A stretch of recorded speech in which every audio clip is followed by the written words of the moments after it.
శ్రీ గురువే నమ. ఓం శ్రీమాత్రే నమ. సర్వమంగళాయ నమ. ఈరోజు ఎగ్జామ్స్ ట్రిప్స్లో భాగంగా గ్రూప్ 1కు సంబంధించిన కొన్ని ప్రశ్నలు చెప్తాను. మీరు గుర్తుపెట్టుకోండి. ఎందుకంటే మీరు చదివితే గుర్తుండడం కంటే ఎవరైనా చెప్తే వింటే కొందరు గుర్తుంటాయి. కాబట్టి ఈరోజు 2005 చట్టం 2005 అనేటువంటిది ఏం చేశారు, 2005లో ఏమేమి చట్టాలు వచ్చినాయి? సమాచార హక్కు చట్టం వచ్చింది. ఇంకోటి విపత్తు నిర్వహణ చట్టం, 2005లో వచ్చిన చట్టం దాన్ని విపత్తు నిర్వహణ చట్టం. ఇండియాలో విపత్తు నిర్వహణ చట్టం ఎప్పుడు చేశారని అడిగితే ఏం చెప్పచ్చు? 2005 సంవత్సరం. అదేవిధంగా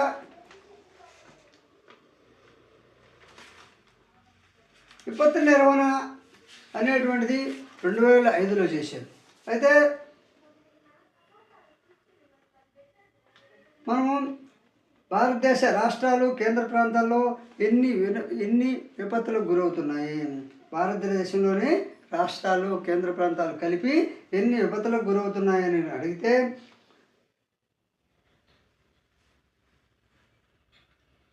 ఎన్ని? 25 రాష్ట్రాలు అంటే భారతదేశంలో 25 కేంద్రపాలిత ప్రాంతాలు రాష్ట్రాలు కలిపి 25 వరకు ఈ యొక్క విపత్తులకి గురవుతున్నాయి. అంటే చూడండి, ఈ సముద్ర విపత్తులు కావచ్చు, భూకంపాలు, విపత్తు అంటే ఏదైనా విపత్తేనండి. అదేవిధంగా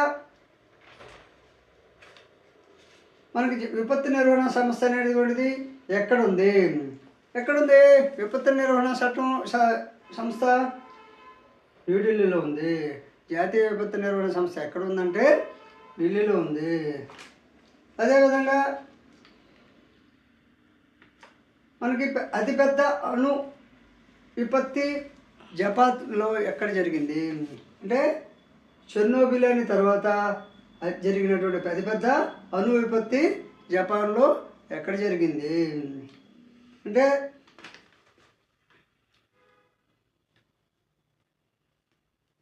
ఫుకుషిమా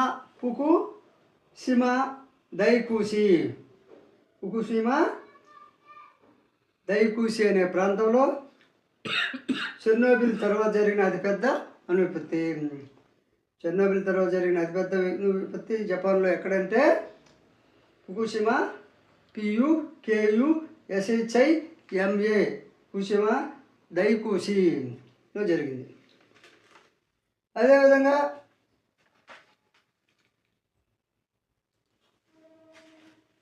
విపత్తు నిర్వహణలో అంతర్భాగాలు ఏమేమి ఉంటాయి? విపత్తు విభాగంలో అంతర్భాగాలు ఏమేమి ఉంటాయంటే నేను మనకు ఇంపార్టెంటే చెప్తున్నాను. విపత్తు నిర్వహణలో అంతర్భాగాలు అనేవి ఏమేమి ఉంటాయంటే నివారణ చర్యలు ఉంటాయి, పునర్నిర్మాణం ఉంటుంది, నివాసం ఉంటుంది. అంటే పునర్నివాసం, గుడిసి వెళ్ళిపోతే పునర్నివాసం చేయాలి. అదేవిధంగా పునర్నిర్మాణం ఉంటుంది, అదేవిధంగా నివారణ ఉంటుంది.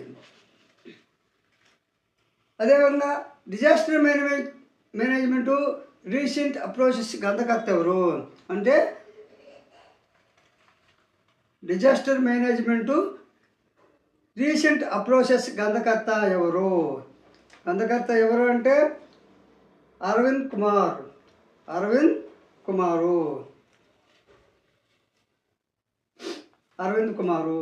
అన్మోల్ అంటే దాన్ని ఏ సంస్థ ప్రచురించిందంటే అన్మోల్ అనే ప్రచురణ సంస్థ డిజాస్టర్ మేనేజ్మెంట్ రీసెంట్ అప్రోచెస్ అనేటువంటి గ్రంథాన్ని రచించింది ఎవరు అనే గ్రంథకర్త ఎవరంటే అరవింద్ కుమారు అని చెప్పండి. అదేవిధంగా విపత్తు అనే మాట ఏ భాష నుండి వచ్చింది? విపత్తు అనే మాట ఏ భాష నుండి వచ్చింది? విపత్తు అనే మాట ఏ యొక్క దేశం నుంచి వచ్చిందంటే, ఏ భాష నుంచి వచ్చిందంటే ఫ్రెంచ్. విపత్తు అనే మాట ఏ భాష నుండి వచ్చిందంటే ఫ్రెంచ్ భాష. ఫ్రెంచ్ నుండి విపత్తు అనే మాట వచ్చింది. అదేవిధంగా నేషనల్ సివిల్ డిఫెన్స్ కళాశాల ఎప్పుడు స్థాపించారు?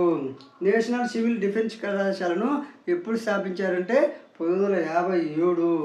1957లో స్థాపించారు? నేషనల్ సివిల్ డిఫెన్స్ కళాశాలను ఎప్పుడు స్థాపించారంటే 1957. ఎక్కడ స్థాపించారంటే నాగపూర్. నేషనల్ సివిల్ డిఫెన్స్ కళాశాలను ఎప్పుడు స్థాపించారంటే 1957. ఎక్కడ స్థాపించారంటే నాగపూర్, మహారాష్ట్రలోని నాగపూర్. అదేవిధంగా అంతర్జాతీయ సునామీ సమాచార కేంద్రం ఎక్కడ ఉంది? అంతర్జాతీయ సునామీ సమాచార కేంద్రం ఎక్కడ ఉంది? ఎక్కడ ఉందంటే హోనలూలు.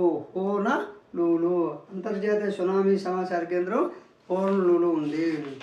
అదేవిధంగా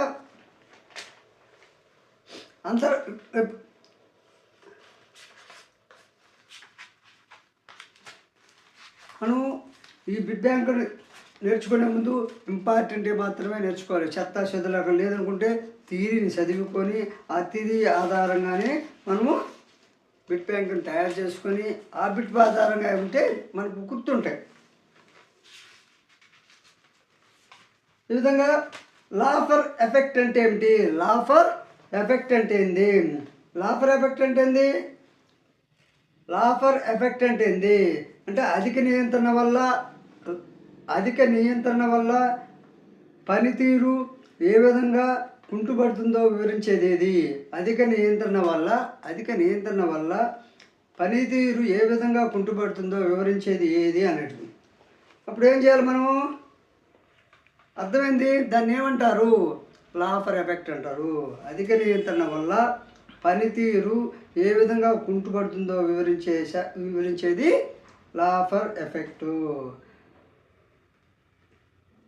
అదేవిధంగా జాతీయ ఆదాయాన్ని మదింపు చేసే పద్ధతి ఏది? జాతీయ ఆదాయాన్ని మదింపు చేసే పద్ధతి ఏది? ఎగుమతి దిగుమతి పద్ధతి. జాతీయ ఆదాయాన్ని మదింపు చేసే పద్ధతి ఎగుమతి దిగుమతి పద్ధతి. అదేవిధంగా 9వ పంచవర్ష ప్రణాళిక దేనికి ప్రాధాన్యత ఇచ్చింది? 9వ పంచవర్ష ప్రణాళిక అనేటువంటిది దేనికి ప్రాధాన్యత ఇచ్చింది? దేనికి 9వ పంచవర్ష ప్రణాళిక ప్రాధాన్యత ఇచ్చిందంటే వ్యవసాయ రంగానికి 9వ పంచవర్ష ప్రణాళిక ప్రాధాన్యత ఇచ్చింది. నీతి ఆయోగ్ ఎప్పుడు స్థాపించారు? లేదా నీతి ఆయోగ్ ఎప్పుడు ఏర్పడింది? నీతి ఆయోగ్ ఎప్పుడు ఏర్పడింది అంటే ఎప్పుడు? 2015 జనవరి 1. నీతి ఆయోగ్ ఎప్పుడు ఏర్పడిందంటే 2015 జనవరి 1. అదేవిధంగా అత్యధిక విదేశీ మార్క నిల్వలు కలిగిన దేశం ఏది? అత్యధిక విదేశీ నిల్వలు కలిగిన దేశం ఏది? విదేశీ మార్క నిల్వలు కలిగిన దేశం ఏదంటే చైనా. అత్యధిక విదేశీ మార్క నిల్వలు కలిగిన దేశం చైనా.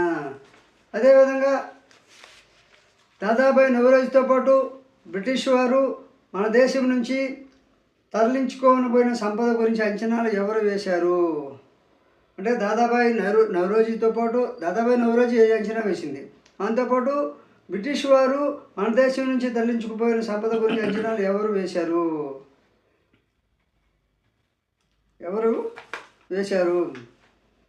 అంటే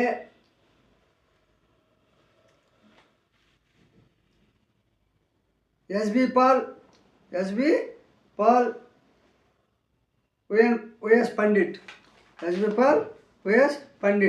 అంటే దాదాబాయి నవరోజీ అంటే బ్రిటిష్ వారు మన దేశం తరలించుకుపోయినటువంటి సంపదను అంచనా వేసింది ఎవరు అంటే దాదాబాయి నవరోజీతో పాటు ఎస్బి పాల్ వైఎస్ పండిట్.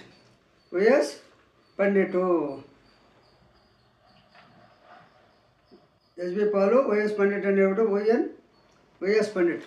ఈ విధంగా ముగ్గురు కలిసి బ్రిటిష్ వారు తరలించుకుపోయిన మన సంపదని లెక్కింపేశారు. పారిశ్రామిక తీర్మానం 1951 తీర్మానం ప్రధాన ఆశయం ఏంది? పారిశ్రామిక తీర్మానం ప్రధాన ఆశయం 1950. పారిశ్రామిక తీర్మానం 1950 ప్రధాన ఆశయం ఏంటంటే